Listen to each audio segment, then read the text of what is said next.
बिस्मिल्लाहिर्रहमानिर्रहीम। अस्सलाम वालेकुम नाज़रीन, उम्मीद करता हूँ कि आप सब खैरियत से होंगे। रोज़ाना लहसुन खाने के सेहत पर आने वाले 7 हैरत अंगेज़ असरात। लहसुन को अगर शहद में मिलाकर इस्तेमाल किया जाए तो ये एक बेहतरीन दवा की सूरत इख्तियार कर लेता है। निहार मुँह खाने से वज़न में वाज़े कमी, नज़ला, ज़ुकाम और सर्दी से महफूज रखता है। इसके निहार मुँह इस्तेमाल से इंसानी जिस्म में मुज़र सेहत मादा साफ़ हो जाता है। लहसुन के इस्तेमाल से शरियानों में चर्बी जमने के अमल को रोकने में मदद मिलती है।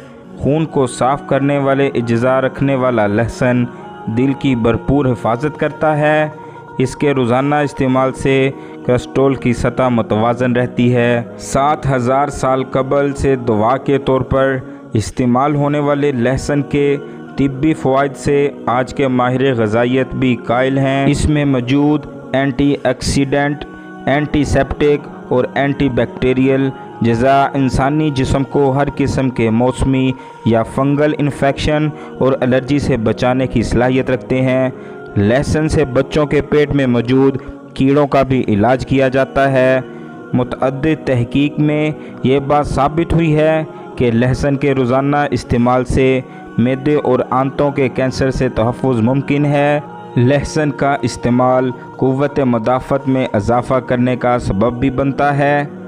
लहसुन का इस्तेमाल चेहरे पर आने वाले उम्र के असरात का अमल रोकता है। जिल्द की बीमारियों के लिए बेहतरीन टॉनिक है। लहसुन को पीसकर अगर बालों की जड़ों में मसाज किया जाए तो इसके हैरान कुन फ़वाइद हैं। ये अमल खून की गर्दिश तेज़ करता है, जिससे बाल गिरना टूटना बंद हो जाते हैं और बालों में चमक और मजबूती आती है। अगर हाथ या पाँव में तिनका कांच चुभ गया है तो लहसुन को काटकर ज़ख़म पर रख कर पट्टी बांध लेने से जिल्द में पेवस्त कांटा खुद बाहर आ जाता है।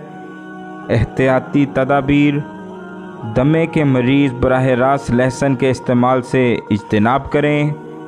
किसी भी किस्म की सर्जरी से पहले लहसुन का इस्तेमाल करना ममनू है। इसके इस्तेमाल से नशा व अद्वियात का असर ज़ाया हो जाता है। एक दिन में 2 या 3 से ज़्यादा लहसुन के जूए इस्तेमाल नहीं करने चाहिए। दोस्तों, अगर आप हमारी ऐसी मज़ीद वीडियोस को देखना चाहते हैं तो आप हमारे चैनल को सब्सक्राइब कीजिए और बेल के बटन को ज़रूर प्रेस कीजिए ताकि आने वाली वीडियो की नोटिफिकेशन आप तक पहुंच सके। मिलते हैं फिर अगली वीडियो में। अल्लाह हाफिज़।